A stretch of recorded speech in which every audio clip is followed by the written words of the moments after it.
Tequilas.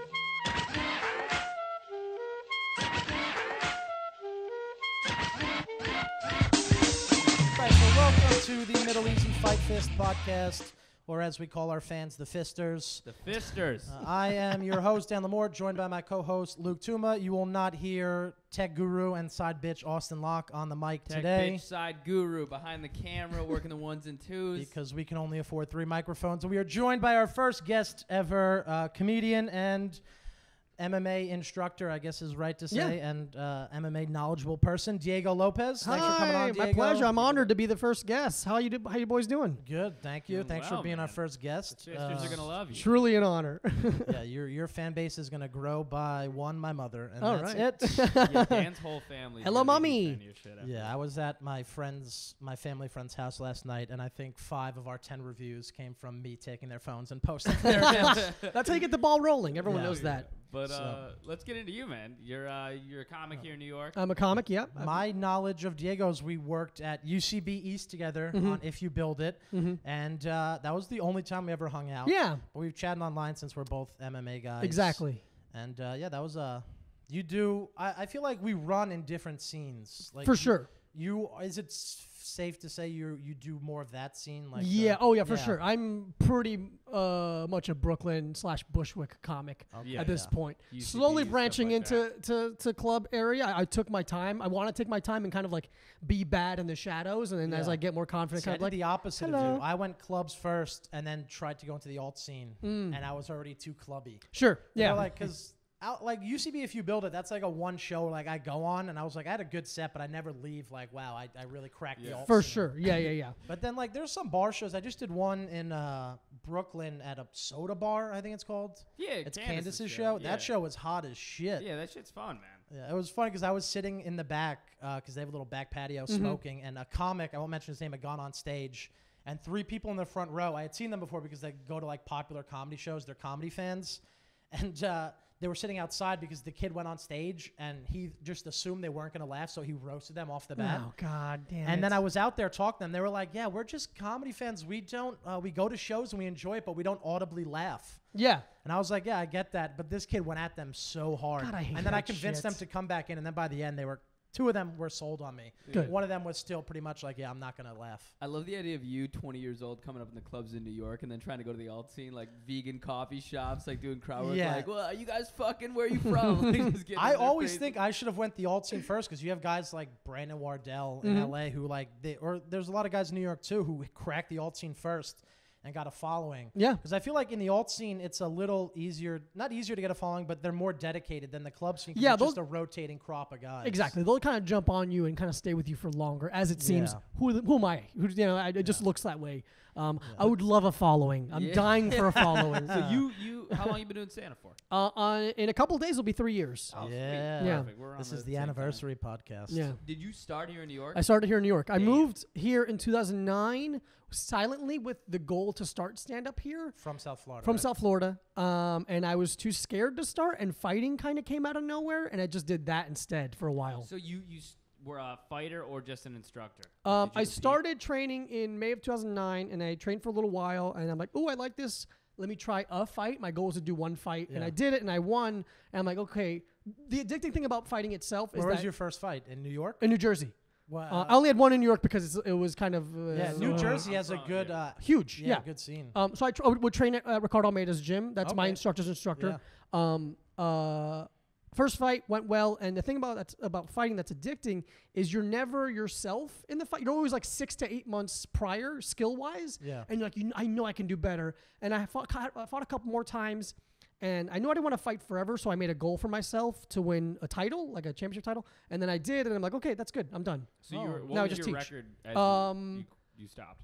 I think my record was 4-0-1-1. I had a Nice. draw and a no contest. What weight did you fight at? 35 bantam. Gotcha. Perfect. And so with the first fight you won, how'd you win? A decision? No, third round rear naked choke. No. No that's shit. Yeah. Sick, man. Yeah. That's awesome. It was fun. So what made you want to stop? Just fear of injury? Or? No, it's just I knew I didn't want to do it forever. I wanted to fight enough so that I can teach and show that I knew what I was doing and have some kind of clout behind it. Where like, no, I've done this. I know what it takes to get here.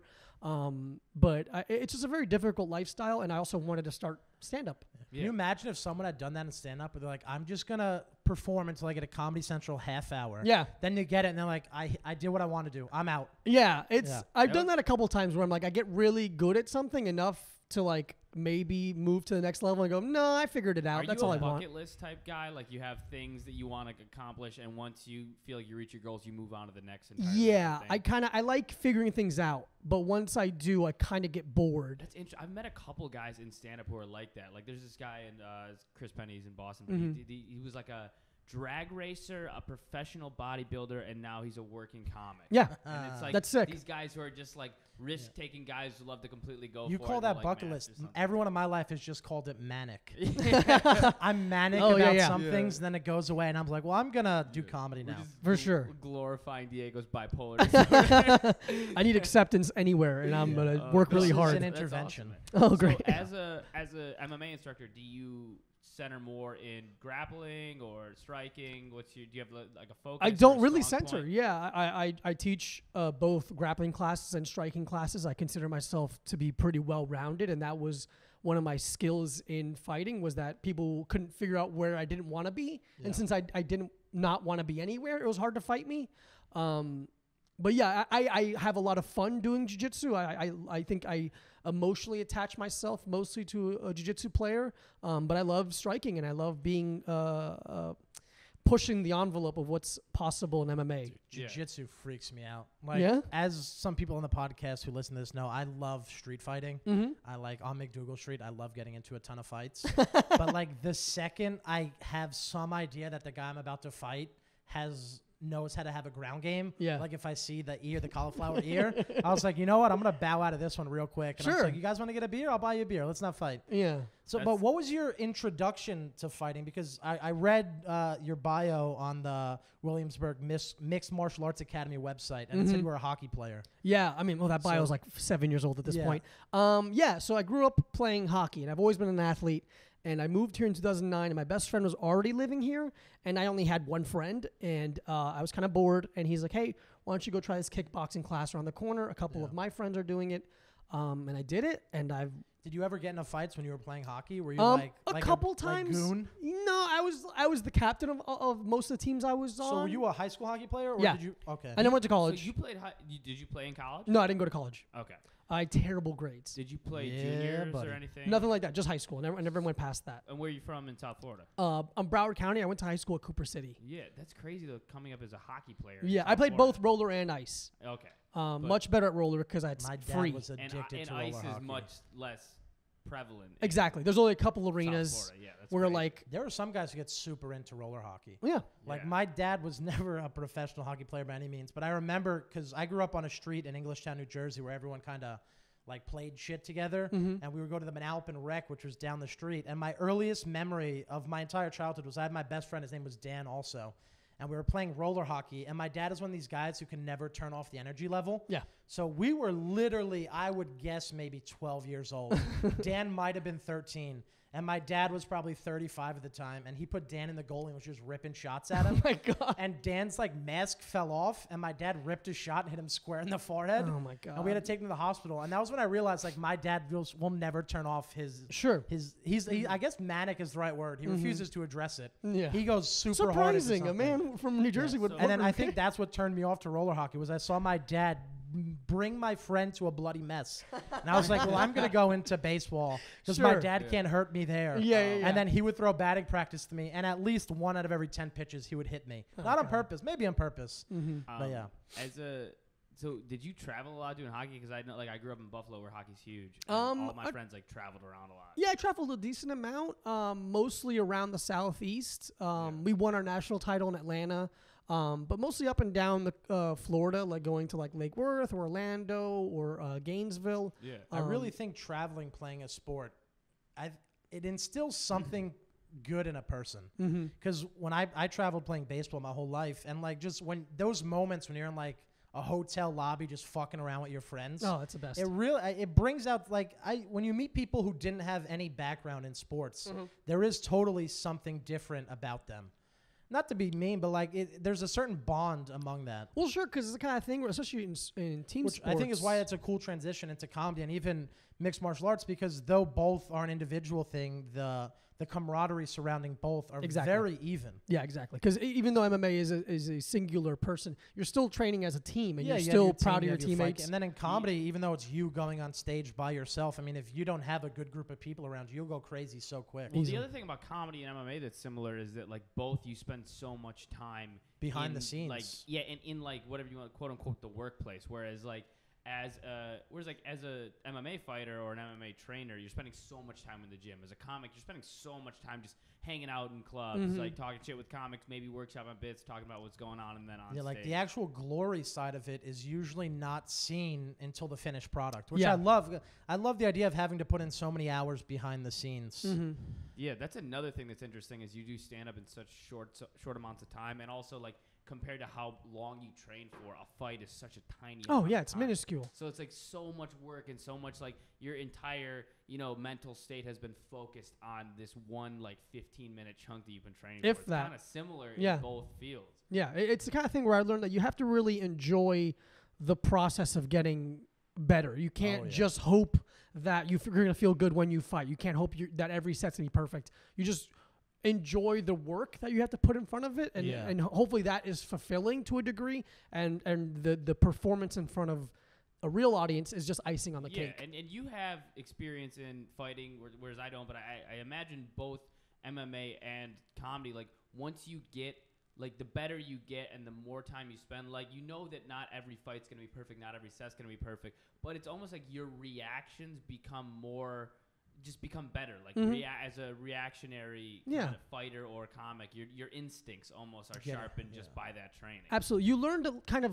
let go of the steering wheel and trust the drive itself. I feel it in stand-up less because I've been doing it less in fighting, but you become, you're watching yourself do it. Totally. And in fighting, you have to let go, and that's where you get the Anderson Silva type of in-the-moment reactionary movement where it's so present that it can't be touched. Yeah, it's hard to explain that. Letting sensation. go of the wheel is so much fun. Yeah, because I crash a lot of cars, as people know.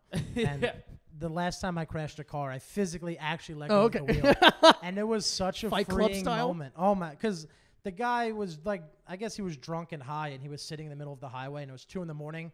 And I was in a bad car accident like literally 3 months before, but that one I didn't see coming.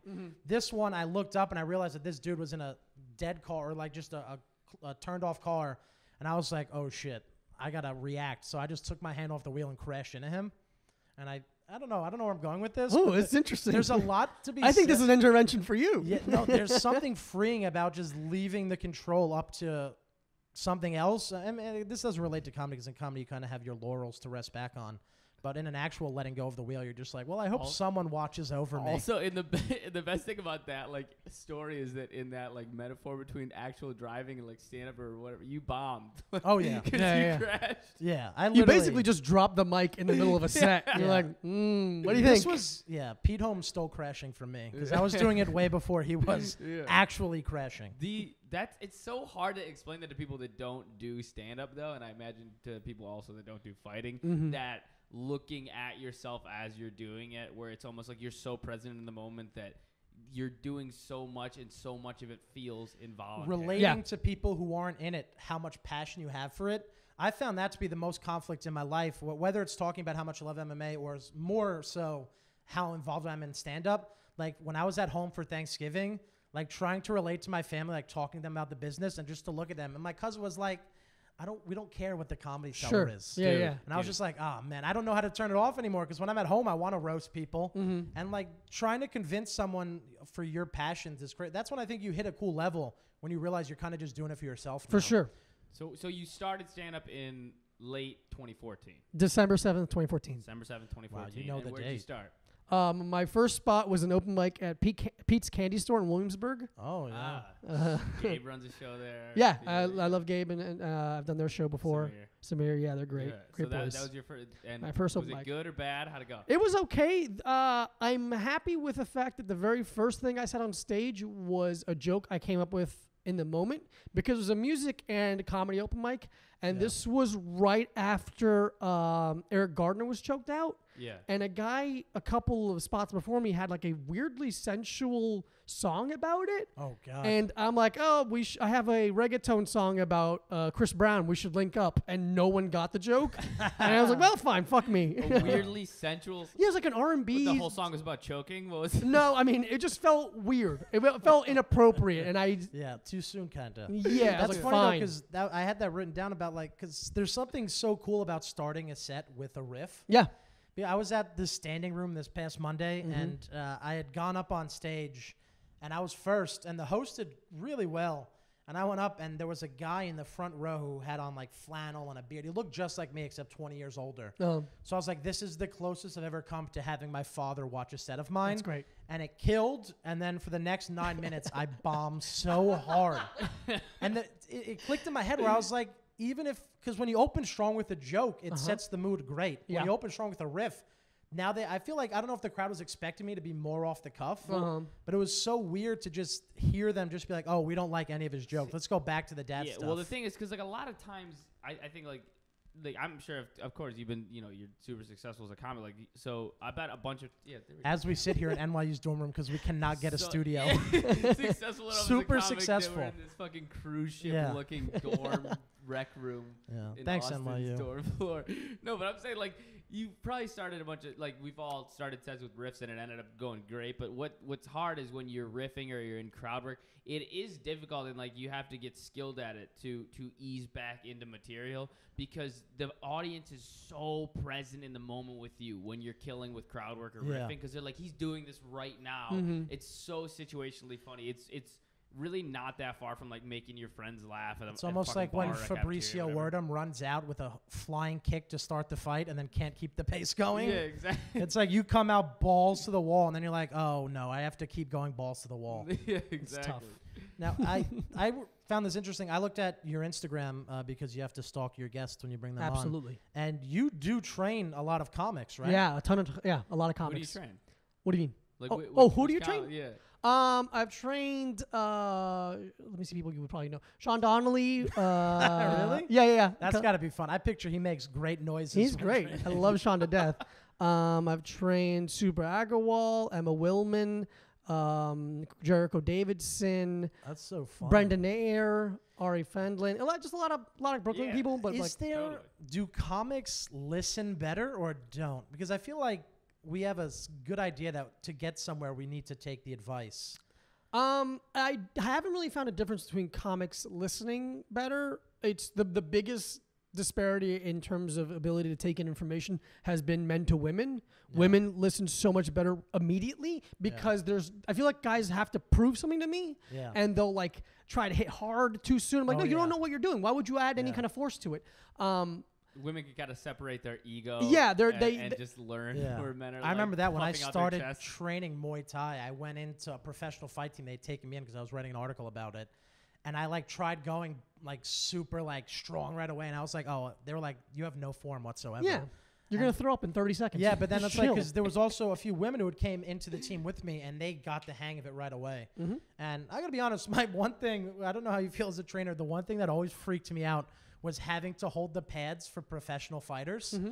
I hated it so much. Yeah. I don't know what it was. It brought me back to my early years as a baseball player when I was scared to get into the box when a kid was throwing too hard. Sure. Because my biggest fear was that I would just fuck up their leg or they would fuck me up. Yeah. I think that was one of the main reasons besides the car accident why I stopped doing it. That's so funny. Because I was petrified to hold pads. Which is funny because they're the safest people to hold pads for.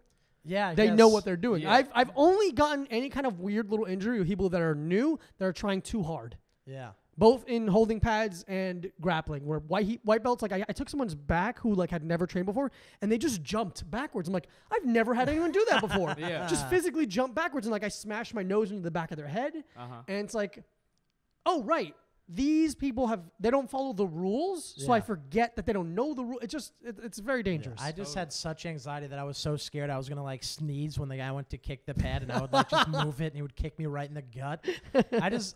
I'm that type of guy who I look for any reason to quit something. Okay. I will do, I look for every reason to quit baseball, and my dad never let me. But the same thing with when it came to training, because I only trained Muay Thai, I didn't do jiu-jitsu or anything.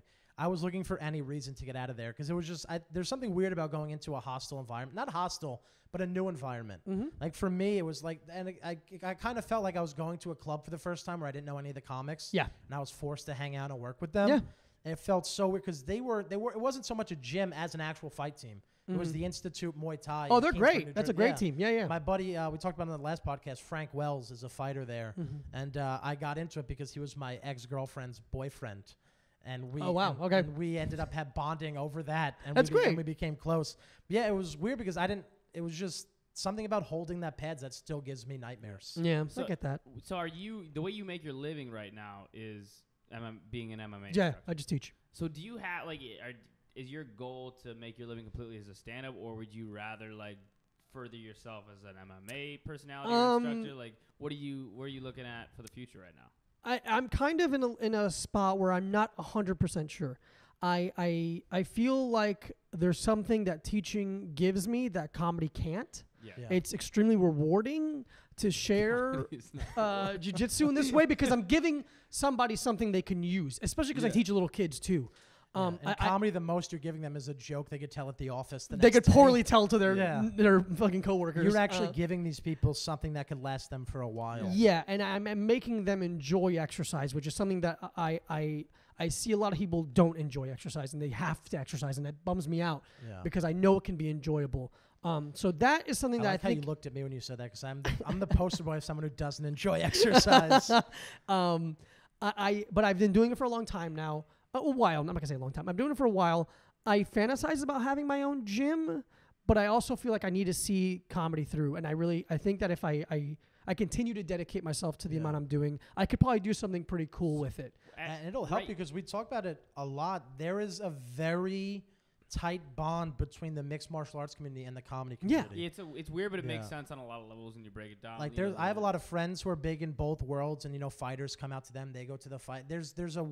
So I think continuing both is the coolest thing. Yeah, that's really kind of what I want. You get a fan base right off the bat. Yeah. Totally. And are you doing comedy not full? I mean, right now, are you looking at it like an interest and a hobby and a passion? No. Or you're full on? Yeah, I don't do anything. I don't have hobbies. I've never treated things that way. I've always treated. I treat everything like it's my profession, even if it isn't. Yeah, no. Like I from day one of comedy, my first open mic, I've been just trying to do as many as possible, too many, and then I've learned what helps me, what amount of mics and getting up and how many shows I need to go to helps me as a performer and and keeps me engaged in writing, and what is too much.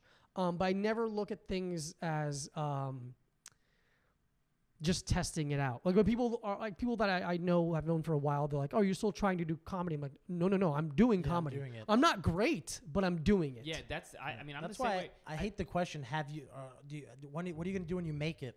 Yeah. I was like, in my head, I've made it. I'm doing what I want to do every day. Yeah. The fact that you have to measure up to success or whatnot. I mean, you get on stage, you do well. I think in my eyes, that's making it. Yeah. Well, the other thing is like you're right when people are like, "Oh, you're trying to do it," and you're like, "No, you're doing it." The other thing is like that blows my mind is when people are like, "Oh, like when I first started comedy, I did it like once, and then I did it like 6 months later. Again, and then I did it like another 2 months later, and then I was doing it like once a month, and then I was eventually doing it like a couple times a week." Like I'm such an obsessive person, and such an addictive personality. Yeah. And, like we'll take something so serious if I'm passionate about it. That as soon as I started stand up, like from the first open mic or whatever, I was doing it like 5 or 6 nights a week. Yeah. Like obsessive. I think the best thing that happened to me was that I bombed at my first open mic, and I was like, well, now I have to do it again to redeem myself. And then I bombed again. Yeah. And I was like, well, I'm done with New Jersey. And then I just started going into the city. Maybe they don't get me here. Yeah. Like I said, I look for anything to quit. I quit the entire state as a whole. I was like, I will live here, but I'll never tell jokes here. Sure. I just did the Stress Factory on Thursday. It was fun, man. It was nuts. It's in a weird spot. It's in like It's by Rutgers. Yeah, you travel like through this parking lot, and it's just got this tiny sign that says Stress Factory. It looks like a mechanic shop, like a garage. Great Chipotle by there. Yeah. It's a very cool club. It's just I love it. They actually get good crowds. Like people think Jersey crowds are weird. We have some really good crowds. They let you get away with a lot. It's amazing. And it's do they still have the phone on stage? They didn't then, but the phone wasn't on stage. No, it wasn't. I guess but they got rid of it. I saw Road. Like I saw they used special. They used before that even they used to make headliners do prank calls at the beginning of their set. It's like people hated working there because they would have to go up there and just do a prank call. Oh man, that's such a risk. Yeah, I heard one story. I forgot who it was, but the headliner went up there he was like, do I have to do this? They were like, yeah, you got to call this number and say that you are a cop and you arrested their daughter for selling drugs. He was like, all right. So he calls him up. He tells the guys, like, hey, just want to let you know I'm so-and-so at the police department. Your daughter's been arrested for dealing drugs. And the guy was just like, then why are you calling me from the stress factory? Because it was right when caller ID came about. I've also heard, the other thing I heard about that phone is that, like, when open mic comics will be bombing, they'll just, like, pick up the phone, like, hello, and, like, Yeah. and then they'll just bomb twice as hard. Yeah. because It's of like we've that. seen that a million times. I bet Roy Wood Jr. would love doing that because Oh, he's like yeah. the king of prank started with calls. the prank Yeah. calls. Yeah, that's Oh great. man, that's so funny. No, it was a good crowd, man. It was like, I mean, it was far enough into New Jersey where it was kind of like a road room. Like, it was a road crowd. But I love. Oh, like, they bring road. it's an A room. They bring in big headliners. Totally. But it was like, it wasn't like a city crowd. It was like a road room. You know? Well, yeah. Was it a young crowd or an older crowd? More middle aged. Because literally this past week I did a gig at Rutgers for it was me and 2 other comics, and it was for like some sorority, but it was like a Latina sorority. Oh hell yeah. And it was a huge room, and there was about Sounds amazing. maybe 20 people in there. Mm-hmm. And the host went up first, and he was a nice guy, but he plugged his socials 3 times in his hosting set. Well, that's bad. It's like he did 10 minutes, and 3 times he's like, so my Instagram is at blah, blah, blah. Then I went up there and just ate it. And the part that really upset them was when I told them I was 22, Oh yeah. to see the look of fear in their eyes, be like, I only have 3 years to figure out how to not end up like this kid. Yeah. It's an amazing feeling because I'm like showing them they're not immortal. Sure. Yeah. I'm yeah. showing them that shit could get bad really quick. You hear that, Austin? Yeah. You could end Pay up. attention? Did you Yeah. hear that? You beautiful hair piece Yeah, of he's shit. fucking deep into Twitter on his Yeah. phone.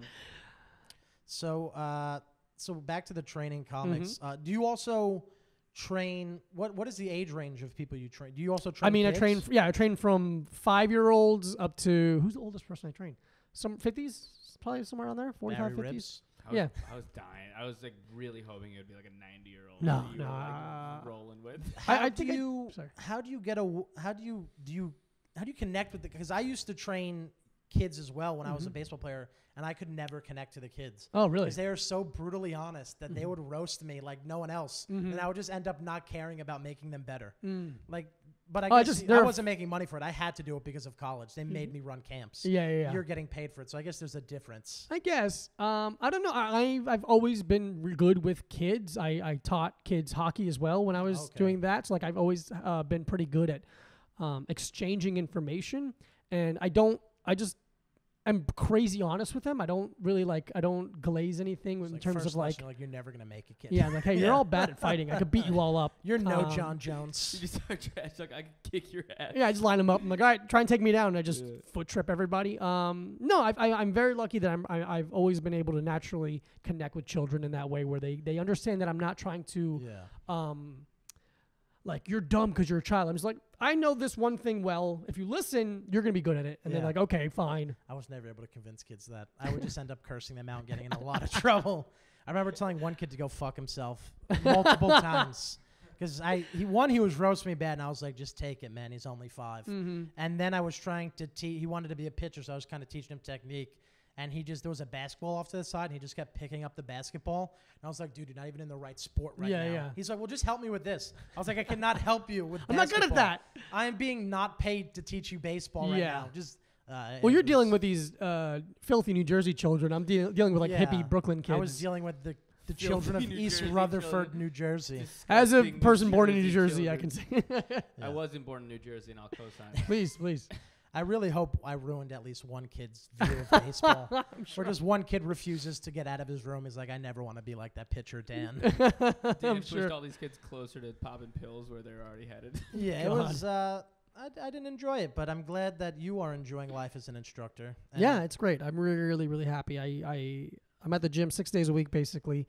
Yeah, it's fun. It's very rewarding. And I had mentioned some names of guys, and so you do often train and spar with UFC fighters, right? Because I mentioned Felipe. Yeah, so not Jared. anymore because I'm not fighting. Yeah, but when you're competing. But like when I was competing, my instructor Roger Mamonov, who's a black belt under Ricardo Almeida, I'm a brown belt under my instructor.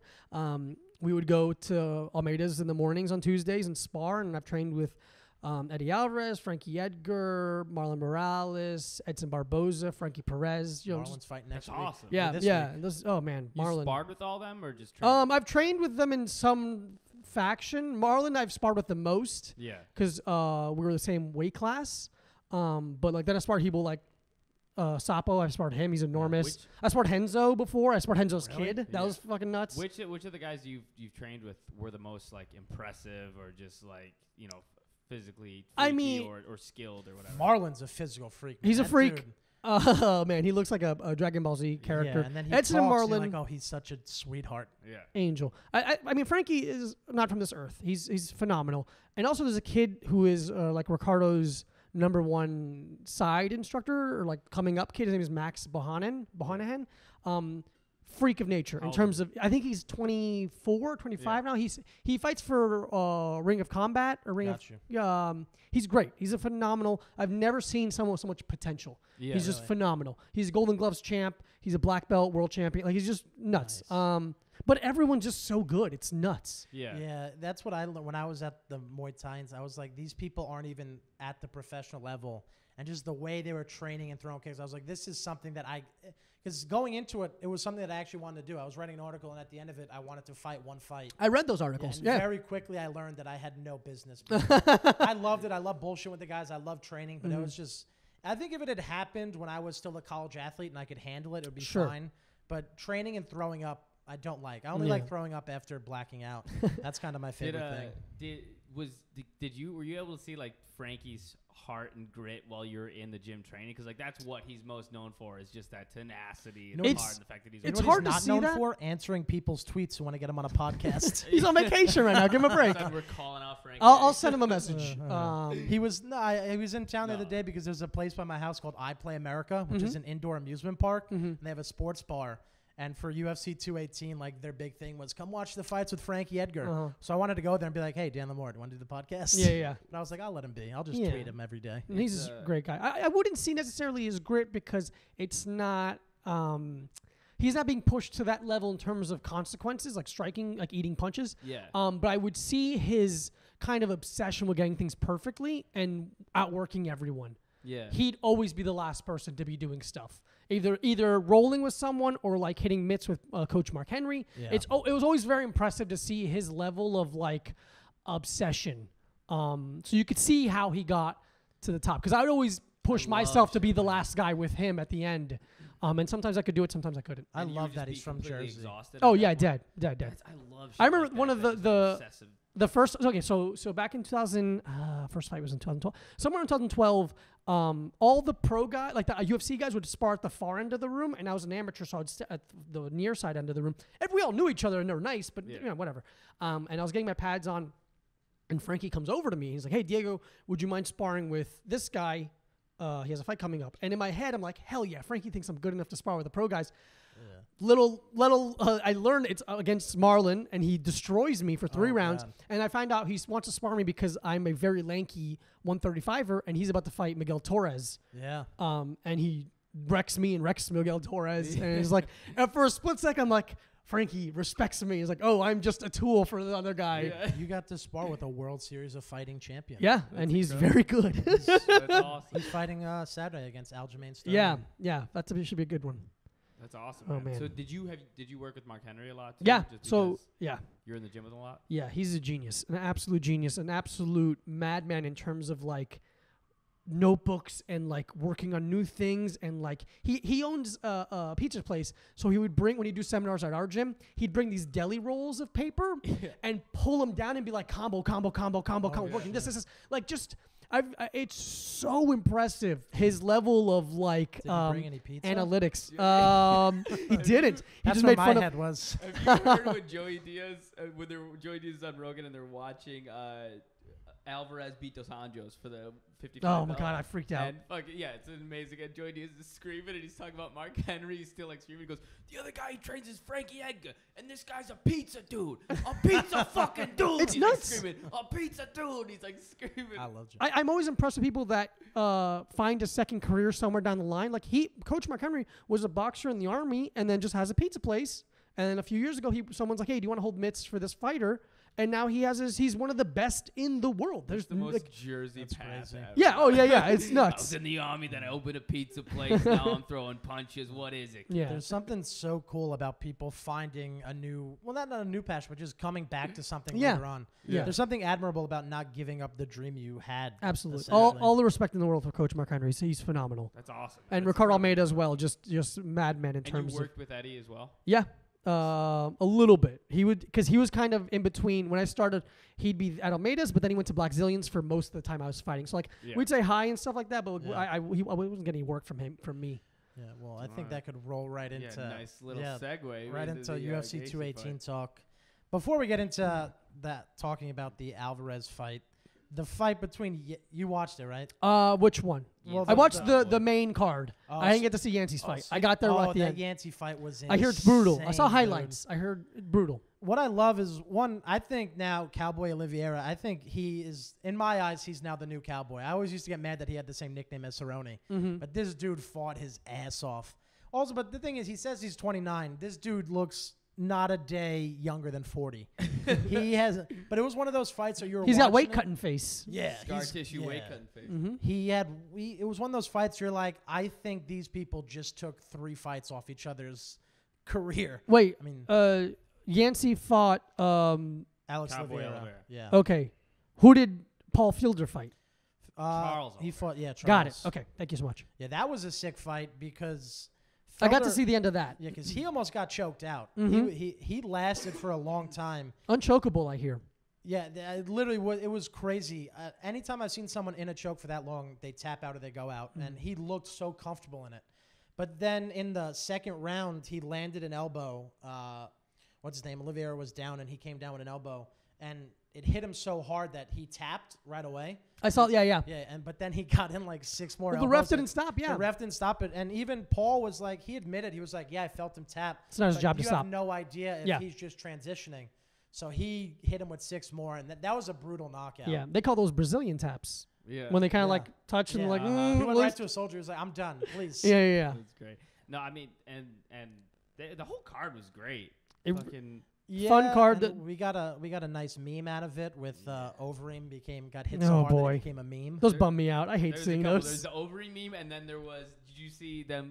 When Alvarez, when he got the thing. Oh, on his that was face? Oh, They were- Justin made it. Yeah, they were showing Yeah. him next to Rocky, and they were going, Adrian. That's so funny. He looked like Sandy from SpongeBob in the right side of his Mhm. face. Yeah, it was crazy. Yeah, Justin, who used to be, I think the head guy at MiddleEasy, he Justin Secret Moves made Yeah. a Popeye hat Yeah, and the little yeah, thing, yeah. and it blew Yeah. up and it got all Justin's viral. a cool dude. Shout out to Justin. Shout out to Zeus. Shout out What's to up? MiddleEasy. Thanks, Middle Big Easy. fan since Yeah, day no, one. I mean, dude, Eddie was incredible in that fight. I was mean, freaking out. the fight itself was amazing, but it's like Eddie's such like a fan favorite warrior, and Yeah. he's still talking all that shit at the end about being the most violent guy in MMA and stuff like that. It's funny though, because going into a fight like that where everyone is expecting it to be the fight of the year, oftentimes it doesn't live up to that. And it But just fucking did. I mean, they put it all out there, and I mean, Gaethje's. I remember watching him when he was in the World Series of Yeah. Fighting. He's a warrior by every mean of the. He's just Yeah, so good. They're both such brawlers. Yeah. And you're right. You look forward to a fight like that so much, and for it to actually live up to people's expectations. Well, the thing is that Justin is a brawler. Eddie has brawler heart with technician hands. Yeah. So it's just a slight step ahead. I mean, Justin's getting better working with Trevor Whitman. Like he has been a little less like over-leaning on his strikes. Like he's being able to stay down the pipe a little easier. But Eddie is a technician. He has great hands. Yes, and the nice thing about like Eddie winning this and Eddie getting so much love for winning such a great fight against an Underground incredible opponent king. like Justin is that he's kind of like shedding that McGregor Yeah. part of his life. Yeah, like that's he's what I kind didn't of like. moving on to a new chapter because he's been such an amazing fighter for so long. He's a technician, but he's also just a brawler that everybody's fan favorite. Everybody loves to watch After him. he beat Justin at 218, there was a lot of people who were tweeting like that just shows you how good McGregor is. But I don't think that was fair to just boil down Eddie's career to that one fight. And you Because can't do Eddie MMA came math, out. Eddie dude. came out this last weekend looking as polished as he has in a Yeah. long time. I mean, everything was sound. Whether it was technical or when he even embraced in some of the brawling. Yeah. And he held his own. I mean, the finish was great. And I think he's shed the McGregor shed kind of that McGregor stigma around. Not the stigma, like that's what people are knowing him for. Like, oh, he lost to McGregor at MSG, whatever, all that stuff. But I think he's kind of moving away from that bit by bit. Because even though the Poirier fight ended the way it did, that was a great fight. This fight was incredible. I would like to see him versus Poirier again. Seems like it's going to happen. Yeah, and Poirier's just getting but better I don't better, think he's incredible. I don't think it's embarrassing in any way to lose to McGregor, obviously. So it's like I don't think he has anything to be ashamed about. It's an annoying little tag to be the guy who gave up the title so someone could have for the first time ever 2 titles at one time. Yeah. But whatever, that's fighting. Yeah, and as much as I love Conor, Conor's fans can be as annoying as any fans. I guarantee you Eddie shed that so quickly, but it's the people on Twitter who just love bringing it up again. Yeah. But I do think him versus Poirier will be great. I've been a fan of Poirier for a while, ever since Fightville. Yeah, Fightville was great. That was one of the coolest things I had seen. One of the best fighting documentaries, and I think I've seen all of them. Yeah, that was great. What was the one about? Was about Pride. There was one guy. What was Choke? No, I forgot. Oh, the Smashing Machine. Smashing Machine. Oh, yeah. Jesus. Yeah, Mark Kerr. I'll never forget the first time I saw that when he's digging his finger into the dude's open wound. Because those early Pride fights were insane. Fuck. They were giving people steroids. My early knowledge of Pride came from UFC on Xbox Undisputed 3. Did you ever see the Shogun soccer kick compilation from Pride? He's just kicking people in the face while they're on the ground. Just it's like he's trying to open up a pinata that's on the floor or some shit. It's nuts. It's just like brutal, like world star street fighting, but just done professionally. And it's a compilation of. I mean, one FC still allows soccer kicks, and I kind of I've watched some of those fights and be like, oh shit, that's brutal. Even you as never get a hardcore adjusted to MMA fan, totally still it's like giving you goosebumps and shit. So that the one that surprised me was that they put the booking wise, they had Eddie versus Justin second on the main card, which I felt bad for the fights after because it was like a host having to follow a headliner. It was like, ooh. Yeah. But then it's hard not to talk about Ngannou versus Overeem. That was a minute and 42 seconds into the first round. It was a left hook and. That's still. Did you see the still picture? Yeah, it was like a shovel punch. It was like in between because an in between punch. He's not. I mean, he didn't know what MMA was 4 years ago. He's not a good striker technically. Yeah. He has freak power and he's learning fast. I'm not saying he's not learning, but he's not like a skilled striker. Like if he weighed less, he wouldn't be as impressive. Yeah. His hype train got so overcrowded after this fight. Yeah. So there were people on it. People who knew fighting knew what he was capable of. But after this fight, the amount of people who not only hopped on his hype train, but then rode off Stipe right away. Right away, yeah. Well, it's too quick to write off Stipe because I think that is the next fight that's going to happen. Someone was trying to make an argument for Kane fighting again. No. But if you break down the past 4 years, their records, Ngannou is not only has he fought more, but he has fought more successfully in the past 4 years. He's fought in general. Yeah, exactly. There's no reason that. I mean, I love Kane, but you got to give it to him, and I think that'll be a great fight once Stipe decides he wants to fight again. The other thing about Ngannou is he is incredibly gifted, talented, physical freak of nature.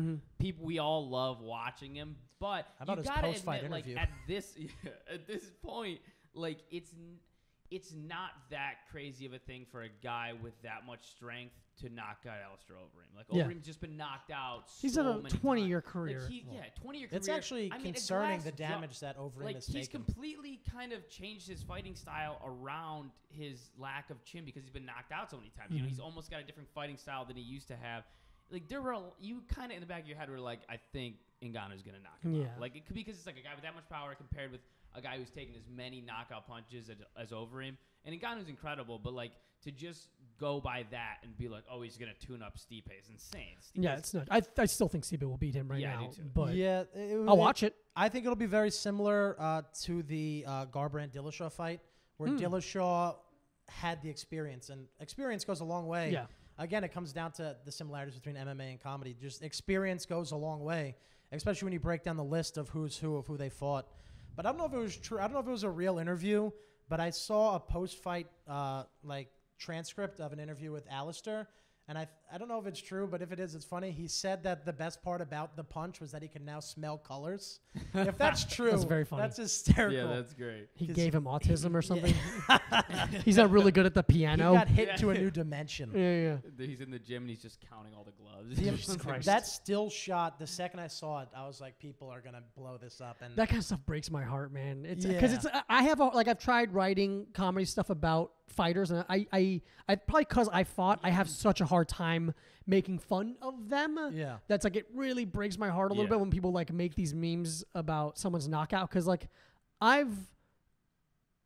never lost a fight, but I could, if I did, I could see how heartbreaking it would be. Had like And you everyone gotta know laughing, it's like, happening. "Hey, the whole 'cause world saw you get knocked It out." comes You down to gotta that whole thing of there's so much work that goes into that one moment. Yeah. So they're not only shitting on the one moment, but they're shitting on the camp beforehand. Yeah. It's like, how dare you? You have Yeah. no That's idea. like a but comic you're in the getting- public eye, man, and we got Yeah. Twitter right now. Twitter's sure. gonna roast you no matter what. If That's you're like a You're gonna comic get it. having a rough Conan set that they worked on for a year, Yeah. and then everyone just being like, "Fuck you." Yeah, Oh, that's dude, reading- that's the risk you're taking. When though. a friend does a late night set, I for some reason will look at the comments and it drives me nuts. People like Oh, giving really? I advice. I'm enjoy like, them. how dare you? How dare you give advice? You've never. That does annoy me where they give advice. Yeah. Oh, he should slow down, or he should. What the fuck do you know? The human version of that is going to a live MMA event. Oh God, I can't do I it. was at the Barclays one when Felipe fought, and I think that was I forgot Well, who you said the headlined. human version, like fucking Yeah. comedy fans No. are just monsters. Dude, it was the human version. Whereas there was people in the crowd, like right next to me. I was in the family section. Yeah. And they were going, hit him with the 3. And I was like, do you think their coaching staff does not see what he's like? I could get down there and do that. And that was the ultimate comedy thing where someone thinks they could get down and go into a cage and fight someone. Jesus Christ. Dude, they'll just have, like the amount of training that goes in, they'll have no respect for it. This girl heckled me one time. It was at fucking Offside Tavern. She stood up, started screaming in the middle of my set. I didn't even say anything. She was just drunk. And then like Ian, I bantered with her. It got laughs. And then Hell she yeah, it sat did. down. Yeah, dude. Got laughs. Hell yeah, got laughs. A fucking man. Air 5. Awesome. Put your shirt back on. Why are you jerking off? But no, but then she sat down and I'm still going because she was acting so crazy when she heckled. So I'm still obviously like riffing with her, and she goes, "Just do your material. Just go back and do your material." Yeah. And I was like, I want to just hit you with the stool. Like I was to be like to like for someone that doesn't do the crap. Do your A. Oh, fuck off. You don't know. Just slide right back into your material. It's like how about you do your desk work and I stand next to you and start screaming and you not miss a beat. I love when they go, this is the worst show I've ever been to. And I'm just like, it stopped being a show when you started making it about you. It's not a show anymore. It's the worst This show is I've just, ever been to. It becomes babysitting. Exactly. But on the topic of hecklers, it was one of my favorite things that I witnessed this week. There's a venue that I perform at a lot, and they have barkers out front.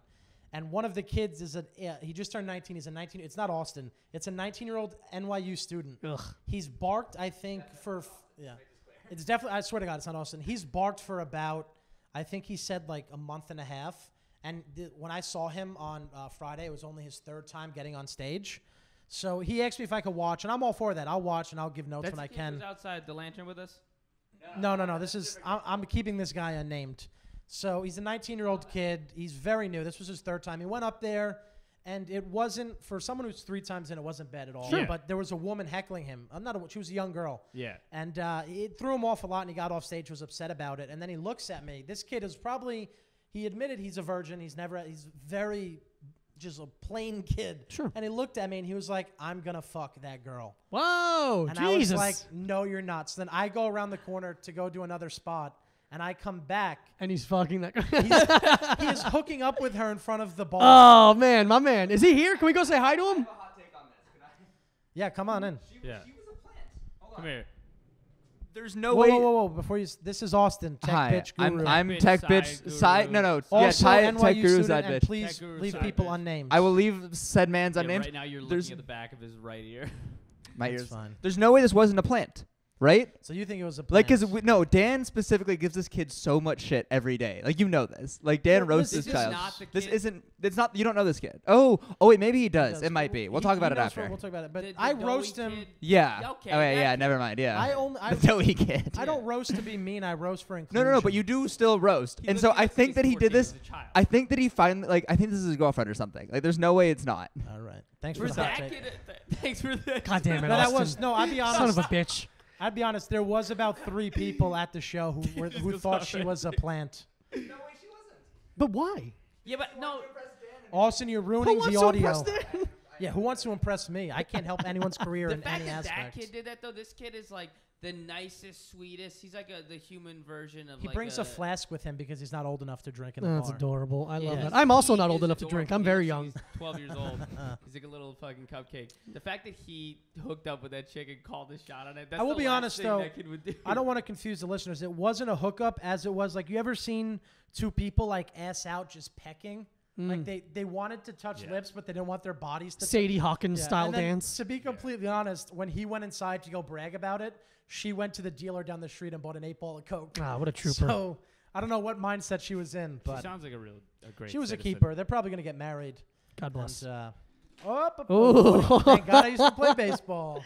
Um, You want to talk about what else? oh, the Holloway. Holloway. Oh, boy, man. I have a lot of thoughts on this one. Yeah, me too. It's I even though Aldo has beaten my friend Frankie Edgar twice, I am a fan of Jose Aldo. I think he's a pillar of MMA, and I like Holloway. He's the cutting edge of MMA.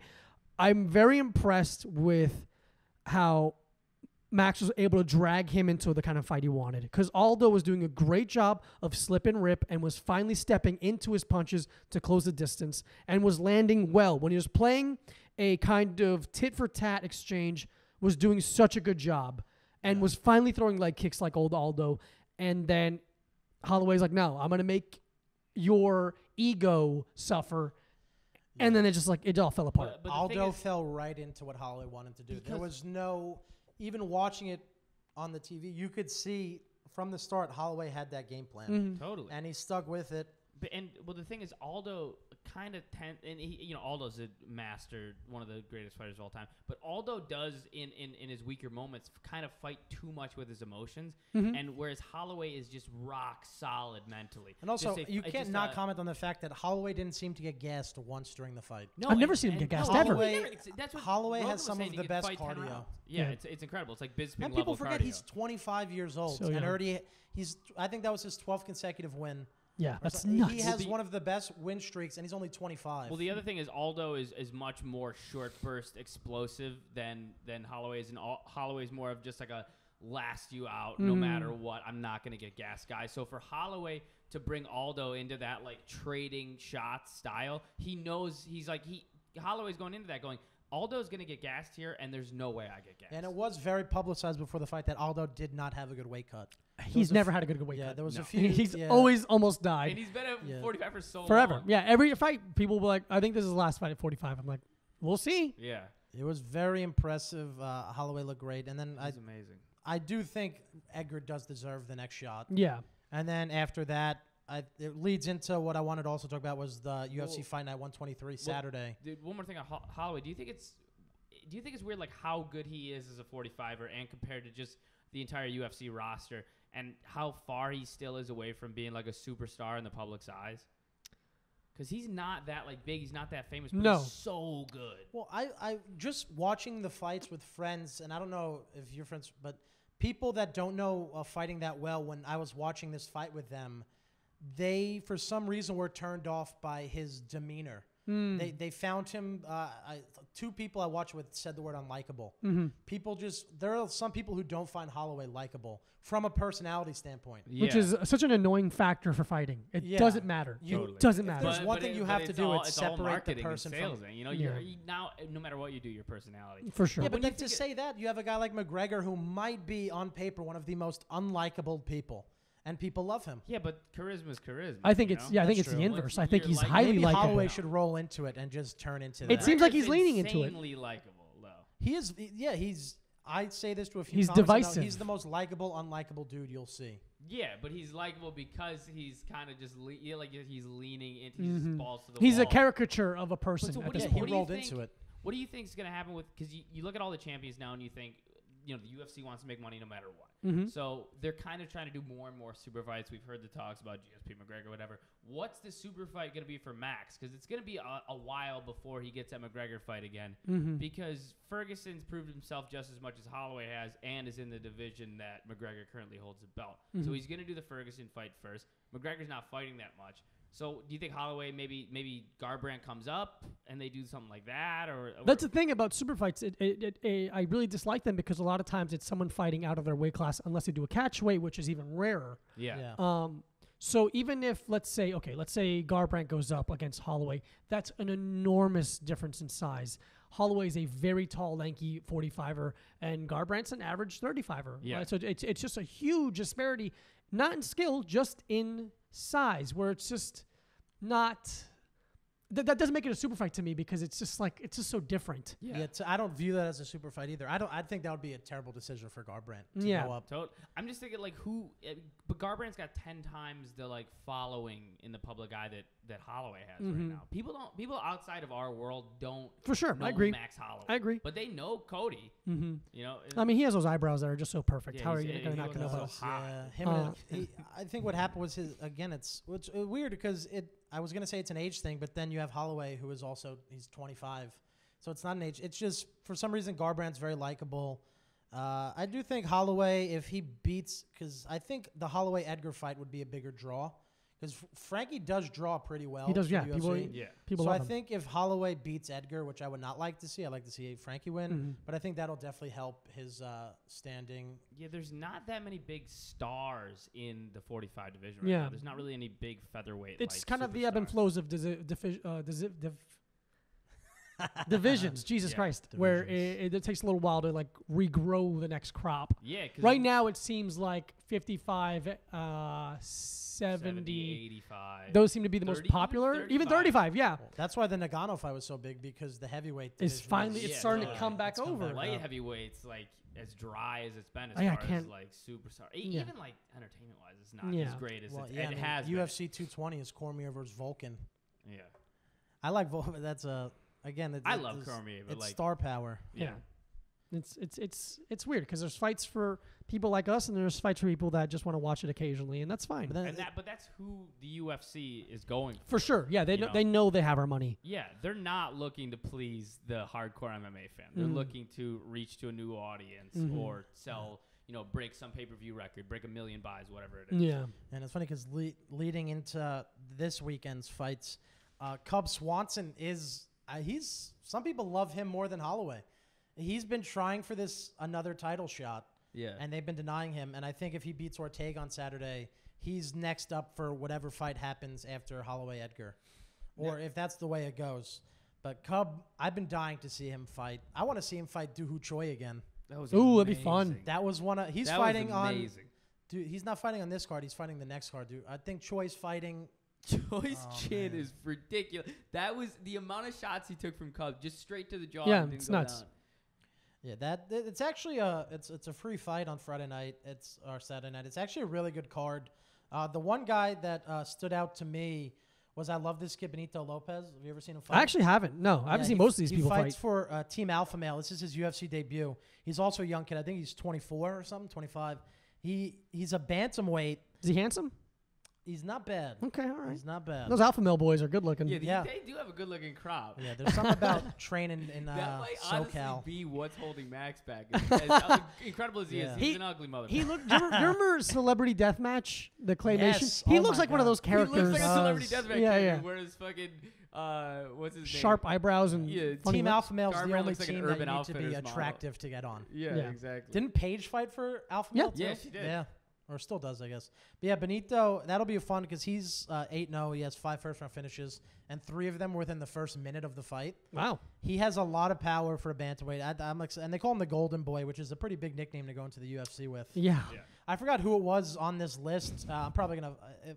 I don't It's know. me, Diego Muhammad Yeah. Ali Lopez. Yeah. Jesus. That's like when I was coming up in baseball, what's his name on the Cubs? Jesus, their shortstop. I'm drawing a blank. But you can make up a name. I have nothing. I have no knowledge Yeah. about baseball. it just comes to the whole confidence thing. When he was in high school, he got the MLB logo tattooed on his neck, Ooh. which is such a ballsy thing to do. And he ended up making it to the MLB, and I think it's Jose something. I could just be putting a generic Spanish name. I have a comic strip tattoo on me, and that's biting my ass. No, I'm just kidding. Yeah, so besides that, I mean, you got Cub Swanson versus Ortega. That'll be a fun one. I think Ortega takes it. Yeah, it'll be interesting because I had watched a few of Ortega's past fights. He puts a lot of pressure on in the third round. Mm-hmm. And Cub is also a guy who keeps his stamina pretty well, so that'll be a fun fight. I hope. And then, Cub as takes we it. were talking about before, Marlon's fighting Aljamain Sterling, which Marlon! will be great. Sweetheart. Yeah, Killer. that's going to be a fun fight, and people don't realize how big it is because the UFC really wants both of those guys to be big, I think. Yeah. They're two very promotable dudes. They're likable. So that's a big one. And then you got, after that, Holtzman versus Horcher. Daryl is a pretty good fighter. He's his 2 losses come to Khabib and Felipe. Oh, hell They're yeah. a friend of the podcast. Felipe. So, yeah, it's going to be a fun card. Oh, this dude, one last note, Eric Anders. I love him so much. He's 9-0, 6 knockouts, but he was a linebacker at the University of Alabama. Oh, me too. That's so Started. sick. He was a starting linebacker. Then he got signed by the Cleveland Browns, I believe. Didn't make it, but he played seasons in the Canadian Football League and the Arena Football League. It's like The Rock. And then, Yeah, he's and a then badass. He knocked down a towel and what you said, like under 3 minutes or Yeah, whatever? yeah, that was his last fight. Oh, that was his first fight in the UFC. Wow. And then he's fighting Marcus Perez, who's also a good fighter. He's undefeated, but that's his UFC debut. So it'll be a good card to watch. That's fun. Yeah. I think this has been good, right? It's been a good podcast. Diego, you want some? Do you want to plug your social media? Oh, yeah. Twitter and Instagram at this Diego Lopez. I host a nihilistic workout video series called Nihilift, if you want to check that out. That is so true because I went to look for your stand-up online, and the first thing I saw was you doing kettlebells. Yeah. They're like workout videos with like a sad voiceover. Yeah. So you can check that out. You run any shows? I have a monthly that's in the air right now, so not really. All right. Yeah, just follow me on Twitter, please. Diego There you go. Lopez, everybody. This Diego Lopez. I love you. Thank you so much, boys, for having me. Thank you. Yeah. Truly an thanks for honor to be coming the on. first one on the podcast. Dude, I I mean, honestly you mean were that. great man. guest. It was Thank you. awesome. Do you wanna I do a am little, Dan Lamort. You can follow me on Twitter at Dan Lamort. December 27th, I'll be headlining Caroline's on Broadway for the first Oh. time. I'll come. January, I'll be in Atlanta and North Carolina for 4 days of shows. And besides that, Luke could do his plugs. Yeah, as soon as we take the selfie. No, it's doing it. It's just a video. Go ahead. Oh, Jesus. Yeah, do your plugs, That's kinda man. awesome. I'll do my plugs on video. At Twitter at Luke Tuma, LukeTouma, Instagram at Luke.Tuma, LukeTouma.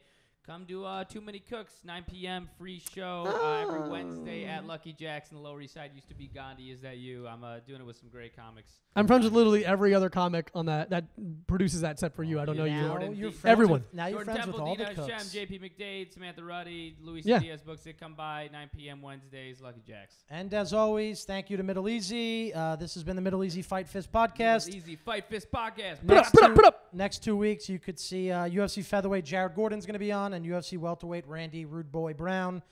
Besides that, thanks for listening. Like and subscribe on iTunes. Give us Have a ratings, good one, give us folks. some reviews. Thank you very much, everybody. Adios.